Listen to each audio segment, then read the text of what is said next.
दूसरी तरफ फोन पर रज्जू की माँ लीलावती बोलती है। हेलो समधन जी, मैं लीलावती बोल रही हूँ, रज्जू की माँ। अरे नमस्कार समधन जी, कैसी हो? बहुत दिनों के बाद याद किया आज। यहाँ पर तो सब कुछ ठीक है, बस मेरी तबीयत थोड़ी खराब है। अगर बुरा न मानो तो एक बात बोलूं? अरे कैसी बात कर दी आपने समधन जी, आपकी बात का बुरा क्यों मानना, बोलिए बोलिए। मेरी कुछ दिन से तबीयत ठीक नहीं है और यहाँ पर मेरी देखभाल करने वाला कोई नहीं। क्या आप रज्जू को कुछ दिन के लिए मेरे पास भेज सकती हैं? ठीक है, हम रविवार को रज्जू को छोड़ जाएंगे। इतना कहकर सरस्वती फोन काट देती है और अपनी बहू को आवाज लगाती है। रज्जू, ओ रज्जू, जल्दी यहाँ आना तो।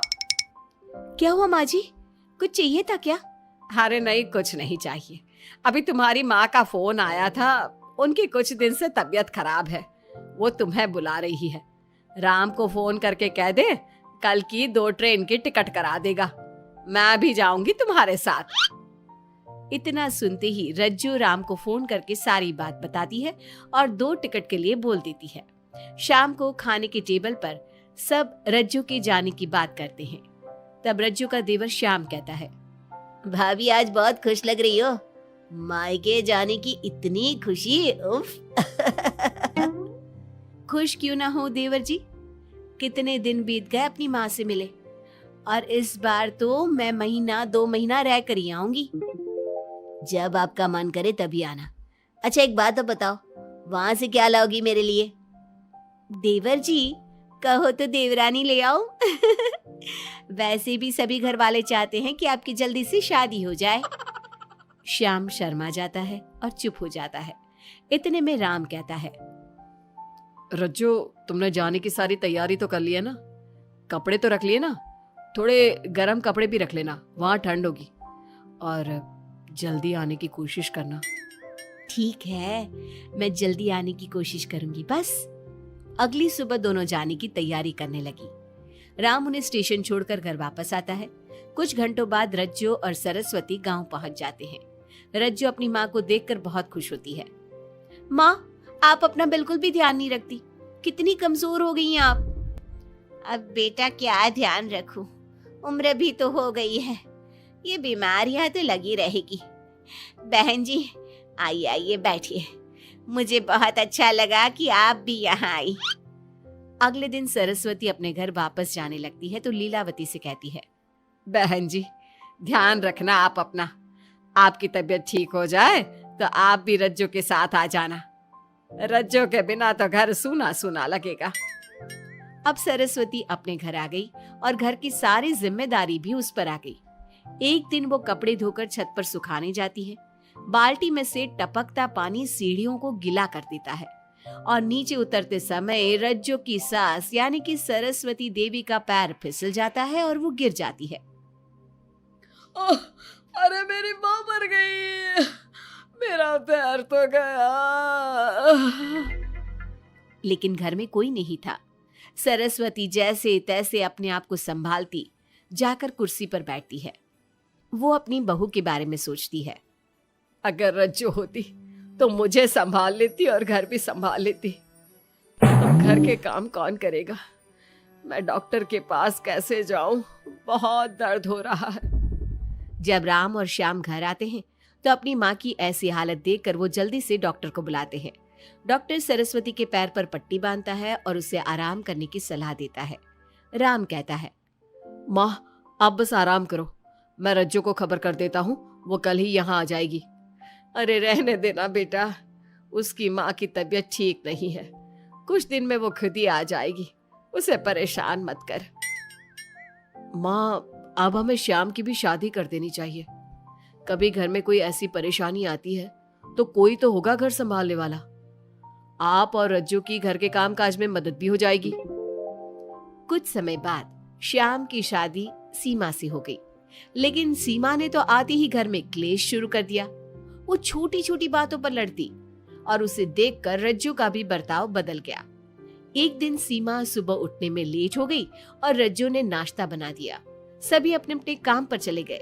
जैसे ही सीमा अपने कमरे से आई तो रज्जू ने कहा, तुम साफ सफाई कर लो, मैं कपड़े धोने जा रही हूँ, जल्दी काम हो जाएगा। रज्जू की बात सुनते ही सीमा आग बबूला हो गई और कहने लगी, आज मैं उठने में लेट क्या हो गई? आप मुझ पर हुक्म चलाने लगी। मुझसे कोई इस तरह से बात करी है मुझे बिल्कुल भी पसंद नहीं है। अरे सीमा, ये किस तरह की बात कर रही हो तुम मुझसे? मैंने कोई हुक्म नहीं दिया तुम्हें, मैं तो बस काम को जल्दी खत्म करने की बात कर रही हूँ। उन दोनों की नोक झोंक सुनकर सरस्वती बाहर आ जाती है और दोनों को समझाती है। शाम को सब एक साथ खाना खाने लगे, लेकिन खाने के बाद जब सब अपने कमरे में चले जाते हैं और खाने की टेबल पर थाली यूं ही छोड़ देते हैं, सरस्वती को ये देखकर बहुत गुस्सा आता है।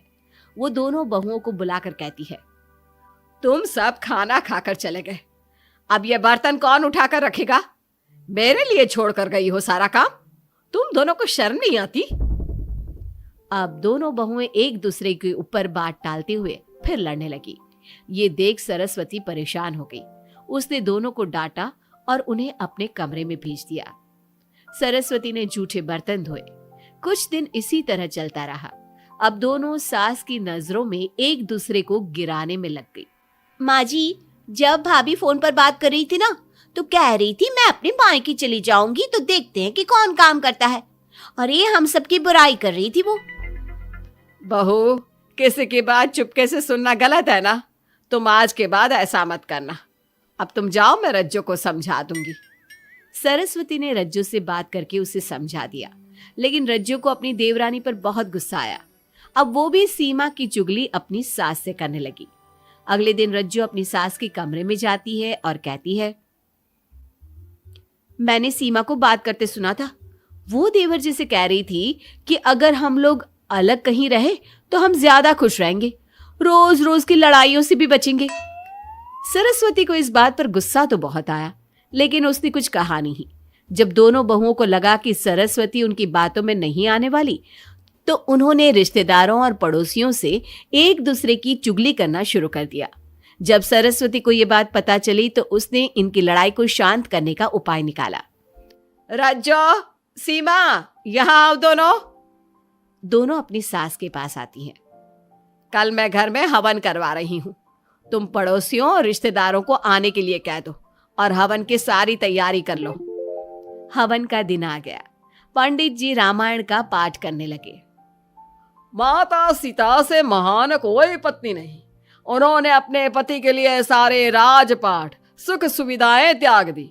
अगर कोई पत्नी अपने पति को परिवार से अलग होने को कहती है तो वो पाप की भागीदार होती है और बेटों को भी मां से अलग नहीं होना चाहिए।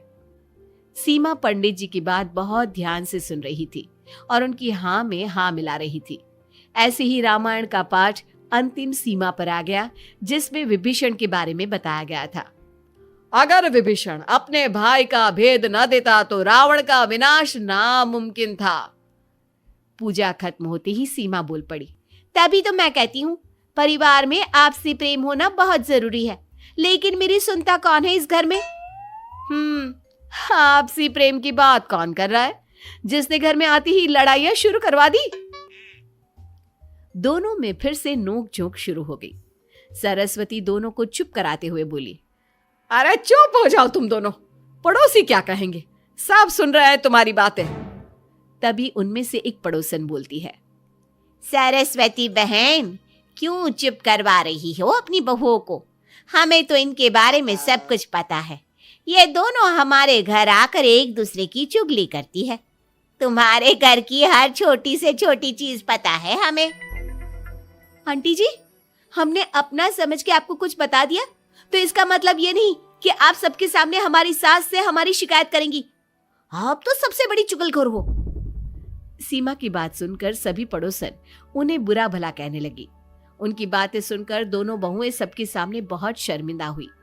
जब सब उनके घर चले गए तो सरस्वती ने अपनी बहुओं से कहा, अब तुम दोनों को तो बहुत खुशी होगी कि सारे मोहल्ले की औरतें हमारे ही घर में खड़ी होकर हमें ही सुनाकर चली गई। हमें काफी साल हो गए यहाँ रहते हुए, लेकिन आज तक किसी में भी इतनी हिम्मत नहीं थी कि हमसे ऊंची आवाज में भी बोल पाए। लेकिन आज तुम दोनों की वजह से ये सब हमारी बुराई कर रहे हैं। तुम दोनों ने ये सब अच्छा नहीं किया। सीमा, तुम्हारे इस घर में आने से पहले हम सब बहुत प्यार से रहते थे, लेकिन ये सब लड़ाइयाँ तुम्हारे आने के बाद शुरू हुई है। आज के बाद तुमने घर में किसी से भी झगड़ा किया तो मैं तुम्हें तुम्हारे मायके छोड़ आऊंगा, समझी तुम? ये बात सुनकर सीमा रोने लगी और सबसे माफी मांगने लगी। पंडित जी भी ये सब देख रहे थे। उन्होंने सबको शांत करवाया। कृपया आप सभी शांत हो जाइए। गुस्से से तो बात और बिगड़ जाएगी। अगर आप दोनों बहुएं मिलकर रहती, घर की बात घर में रखती, तो कोई आपसे कुछ कहने की हिम्मत नहीं करता। आज आपको इस बात का एहसास तो हो ही गया होगा। औरत ही तो होती है जो मकान को घर बनाती है। अब भी कुछ नहीं बिगड़ा। आप दोनों प्यार से रहो। आपके पड़ोसी और रिश्तेदार अपने आप चुप हो जाएंगे। पंडित जी की बात दोनों बहुओं की समझ में आ गई। अब दोनों प्यार से रहने लगी। इसी तरह समय बीत गया। अब पड़ोस की